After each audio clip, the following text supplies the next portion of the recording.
अस्सलाम वालेकुम स्टूडेंट्स। हम लोग ने जैसे पढ़ा था कि कोई भी एलिमेंट जो है वो एटम, आयन और मॉलिक्यूल की सूरत में एग्जिस्ट करता है। तो उसमें से हमने पहले एटॉमिक साइज के बारे में पढ़ा था कि अगर कोई एलिमेंट एटम्स की फॉर्म में एग्जिस्ट करता है या जब वो कोई एक मॉलिक्यूल बनाता है वाइल फार्मिंग कोवेलेंट बॉन्ड, तो वहाँ पे उसका रेडियस क्या होता है।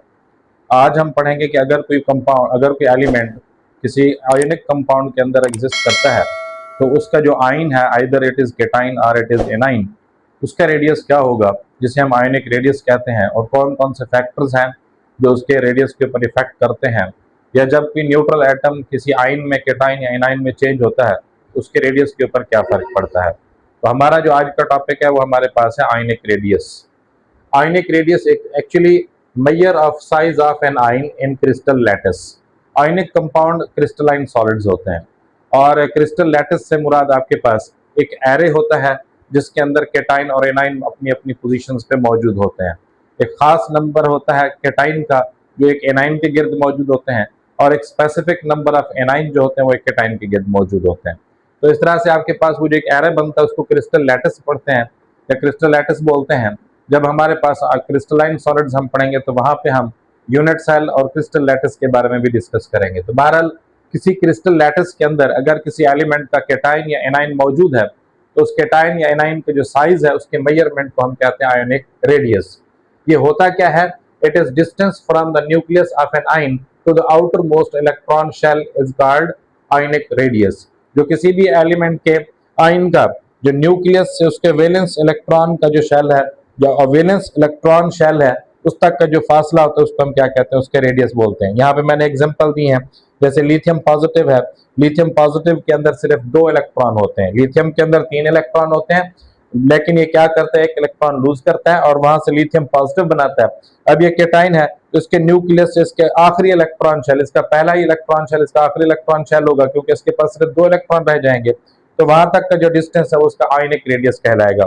इसी तरह से मैंने यहाँ पे फ्लोराइड आयन बनाया है।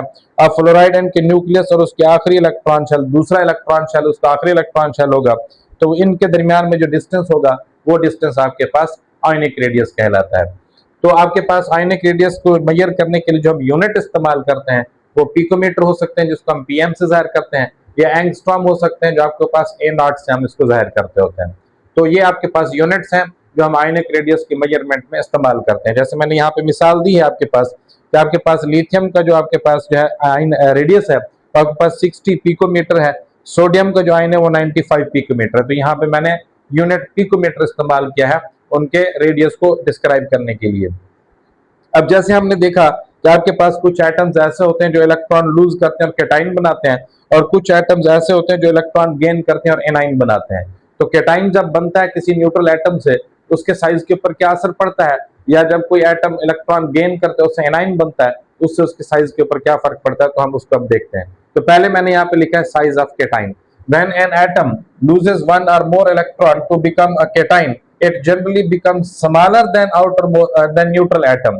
This is because loss of an electron shell. Number 2 आपके पास है nucleus pulls remaining electron more strongly. अब देखें हमने यहाँ पे जो बात की वो ये है कि जब भी कोई एटम इलेक्ट्रॉन लूज करता है उसके इलेक्ट्रॉन लूज करने के नतीजे में जो केटाइन बनेगा उस केटाइन का जो साइज होगा उसके पेरेंट न्यूट्रल एटम से छोटा होगा। जैसे आप यहाँ पे देख सकते हैं कि हमारे पास लिथियम है, लिथियम ने इलेक्ट्रॉन लूज किया और लिथियम पॉजिटिव बना, तो यहाँ पे हम कह रहे हैं कि लिथियम से लिथियम पॉजिटिव का जो साइज होगा वो छोटा होगा। और उसके साइज छोटे होने की हमने 2 वजूहत यहाँ पे बताई हैं। पहली वजह ये कि जब कोई एटम इलेक्ट्रॉन लूज करता है तो उसके इलेक्ट्रॉन लूज करने से उसके इलेक्ट्रॉन शेल कम हो जाते हैं। फॉर एग्जाम्पल अगर आप देखें लिथियम के अंदर नंबर ऑफ इलेक्ट्रॉन शेल 2 है, उसके दूसरे शेल में सिर्फ 1 इलेक्ट्रॉन है।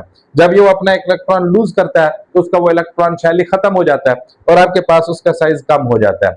और दूसरी हमने वजह बताई कि nucleus pulls remaining electron more strongly, कि आपके पास जो केटाइन होगा, केटाइन के न्यूक्लियस के अंदर जो न्यूक्लियर चार्ज है वो इलेक्ट्रॉन लूज करने के बाद बाकी जो उसके पास इलेक्ट्रॉन बचे हैं उनको वो ज्यादा अट्रैक्टिव फोर्स से अपनी तरफ अट्रैक्ट करेगा, जिसकी वजह से वो remaining electron will come closer to the nucleus और उस वजह से भी कुछ साइज में कमी आ जाएगी।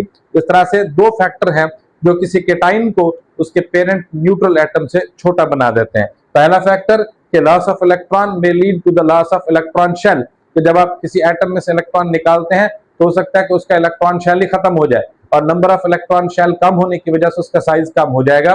और दूसरी बात कि जो आपके पास न्यूक्लियर चार्ज है, इफेक्टिव न्यूक्लियर चार्ज, वो बढ़ेगा।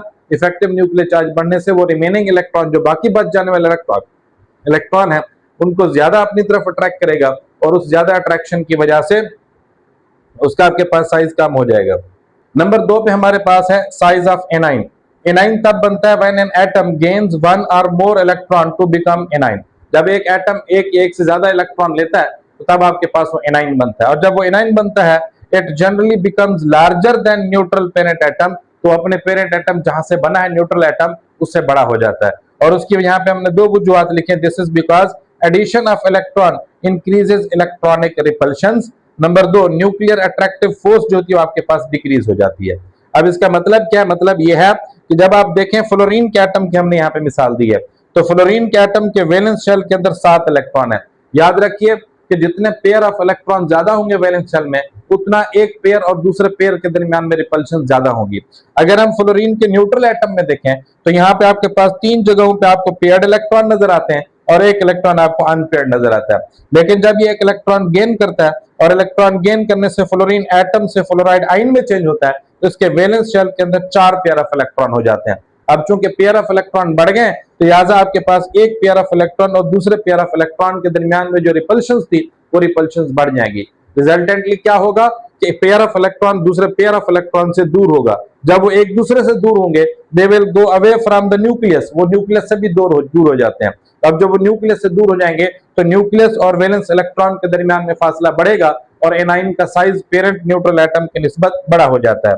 और दूसरी मैंने वजह बताई कि nuclear attractive force is decreased. अब देखें, अगर हम फ्लोरीन की बात करें तो उसके वैलेंस शेल में 7 इलेक्ट्रॉन थे और इसका न्यूक्लियस वैलेंस शेल के ऊपर 7 इलेक्ट्रॉन की अट्रैक्टिव फोर्स डाल रहा था।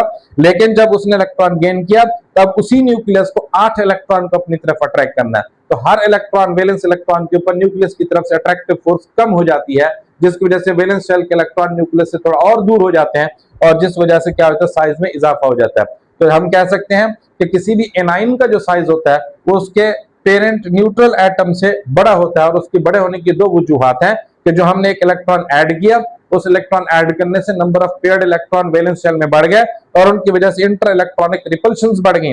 नंबर 2, हमारे पास nuclear attractive force valence electron के ऊपर कम हो गई, जिसकी वजह से आपके पास इलेक्ट्रॉन एक दूसरे से दूर होने के साथ न्यूक्लियस से भी दूर हो गए और उस वजह से आपके पास साइज ऑफ एनाइन बढ़ गया। अब अगर हम पीरियोडिक टेबल में इसकी पीरियोडिसिटी को या पीरियोडिक ट्रेंड को स्टडी करें, तो हम पीरियोडिक टेबल में हमें आपको पता है कि भी हम 2 चीजें पढ़ते हैं, अक्रॉस द पीरियड और डाउन द ग्रुप। तो पहले हम अक्रॉस द पीरियड बात करते हैं कि across a period radius of cation decreases while moving from left to right due to increasing nuclear charge that pulls electrons towards nucleus. अब उसके कहने का मतलब यह है कि जब हम किसी केटाइन के साइज को देखते हैं, पहले हम केटाइन की बात कर लेते हैं, तो लेफ्ट से राइट की तरफ जाते हुए आपके पास केटाइन का साइज कम होता है। मैंने यहाँ पे एग्जांपल दी है कि सोडियम का जो साइज है सोडियम पॉजिटिव का, वो 95 पिकोमीटर है, मैग्नीशियम 2 पॉजिटिव का 65 पिकोमीटर, एल्यूमिनियम आयन का 50 पिकोमीटर। तो हमने केटाइन्स में देखा कि हम जब किसी पीरियड में लेफ्ट से राइट की तरफ जा रहे हैं, ये तीनों एलिमेंट एक ही पीरियड के केटाइन है, तो आपके पास साइज में क्या आती जा रही है, कमी आती जा रही है। और इसकी कमी आने की वजह क्या है कि आपके पास nuclear charge, effective nuclear charge बढ़ता है। न्यूक्लियर चार्ज बढ़ने के साथ इफेक्टिव न्यूक्लियर चार्ज बढ़ता है। अब इफेक्टिव न्यूक्लियर चार्ज बढ़ने से आपके पास जब एटम इलेक्ट्रॉन लूज कर देता है, तो बाकी बचे हुए इलेक्ट्रॉन के ऊपर उसकी अट्रैक्शन बढ़ जाती है और साइज में कमी आ जाती है। वैसे भी अगर हम बात करें तो आपके पास सोडियम के पास न्यूक्लियस के अंदर 11 प्रोटॉन होते हैं, मैग्नीशियम के पास 12 प्रोटॉन होते हैं और एल्यूमिनियम के पास 13 प्रोटॉन होते हैं। तो इसका मतलब सोडियम से मैग्नीशियम में और मैग्नीशियम की निस्बत एल्यूमिनियम के अंदर आपके पास न्यूक्लियस के अंदर प्रोटॉन्स की तादाद ज्यादा होने से उसका न्यूक्लियर चार्ज ज्यादा होता है। लेकिन अगर हम सोडियम 1 पॉजिटिव, मैग्नीशियम 2 पॉजिटिव और एल्यूमिनियम 3 पॉजिटिव को देखें, तो इसके न्यूक्लियस के गिर्द जो इलेक्ट्रॉन्स की तादाद है वो बराबर है। अब न्यूक्लियर चार्ज ज्यादा, इलेक्ट्रॉन्स की तादाद बराबर होने की वजह से इफेक्टिव न्यूक्लियर चार्ज ज्यादा होगा। किसके अंदर?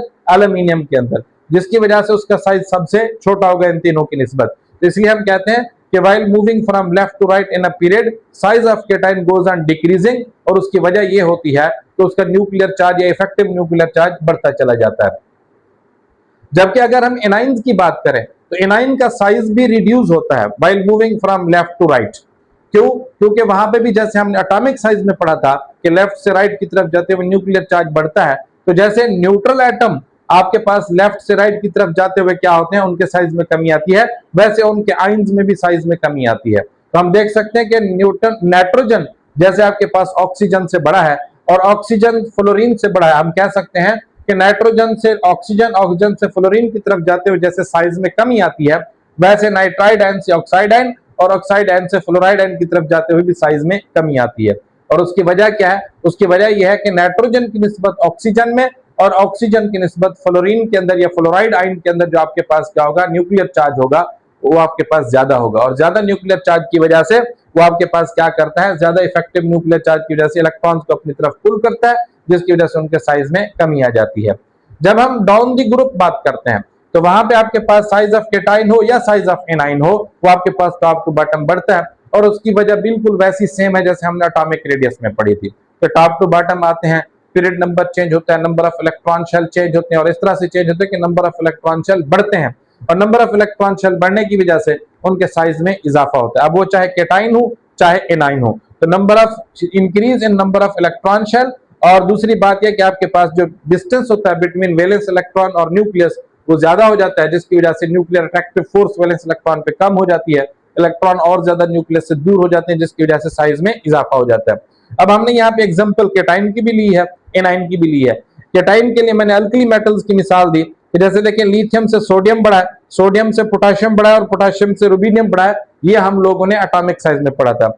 वैसे ही लिथियम पॉजिटिव से सोडियम पॉजिटिव, सोडियम पॉजिटिव से पोटाशियम पॉजिटिव और पोटाशियम पॉजिटिव से रुबिडियम पॉजिटिव बढ़ा है। अगरचे यहाँ पे देखें कि लिथियम पॉजिटिव लिथियम से छोटा है, सोडियम पॉजिटिव सोडियम से छोटा है, पोटाशियम पॉजिटिव पोटाशियम से छोटा है और रुबिडियम पॉजिटिव रुबिडियम से छोटा है। लेकिन जो ट्रेंड लिथियम से रुबिडियम की तरफ एटॉमिक साइज में पाया जा रहा है, मतलब साइज में इजाफा हो रहा है, वैसा ही ट्रेंड आपके पास इनके केटाइन्स में भी मौजूद है। उनके केटाइन में भी वही ट्रेंड है कि लिथियम पॉजिटिव से रुबिडियम पॉजिटिव की तरफ जब हम गए तो एटॉमिक साइज में इजाफा होता चला गया। इसी तरह से आपके पास एनाइन है, वहां पे हम देखें न्यूट्रल एटम को अगर हम देखें तो आपके पास फ्लोरीन, क्लोरीन, ब्रोमीन और आयोडीन के जो एटम है उनके अंदर ट्रेंड ये था कि आपके पास atomic size down the group बढ़ता है। आप देख सकते हैं कि फ्लोरीन का एटॉमिक साइज 64 है और आखिर में मौजूद आयोडीन का एटॉमिक साइज 133 पिकोमीटर है। ये जाहिर करता है कि down the group atomic size neutral atom में बढ़ता है। अब जैसे इनका एटॉमिक साइज न्यूट्रल एटम में बढ़ रहा है, वैसे ही आप देख सकते हैं कि उनके एनाइन के अंदर भी वही ट्रेंड है कि फ्लोराइड आयन से हम आयोडाइड आयन की तरफ जब आते हैं उनके एनाइन के अंदर, तो आपके पास आयोनिक साइज बढ़ता है। अगरचा फ्लोराइड आयन फ्लोरीन से बड़ा है, क्लोराइड आयन क्लोरीन से बड़ा है, ब्रोमाइड आयन ब्रोमीन से बड़ा है और आयोडाइड आयन आयोडीन आइटम से बड़ा है, लेकिन जैसे आपके पास उनके न्यूट्रल एटम में टॉप टू बॉटम ट्रेंड पाया जाता है कि एटॉमिक साइज बढ़ता है, वैसे ही उनके आयंस के अंदर भी टॉप टू बॉटम वही ट्रेंड है कि आयोनिक साइज भी बढ़ता है। और जो रीजंस हैं आयोनिक साइज बढ़ने की वो बिल्कुल वैसी ही है जैसे आपके पास हमने एटॉमिक साइज में पढ़ी थी कि डाउन द ग्रुप आने से आपके पास क्या होता है, नंबर ऑफ इलेक्ट्रॉन शेल बढ़ते हैं। डाउन द ग्रुप आने से इफेक्टिव न्यूक्लियर चार्ज कम होता है और इफेक्टिव न्यूक्लियर चार्ज कम होने, नंबर ऑफ इलेक्ट्रॉन बढ़ने की वजह से साइज में इजाफा होता है। That was all about ionic radius and the trend of ionic radius in the periodic table.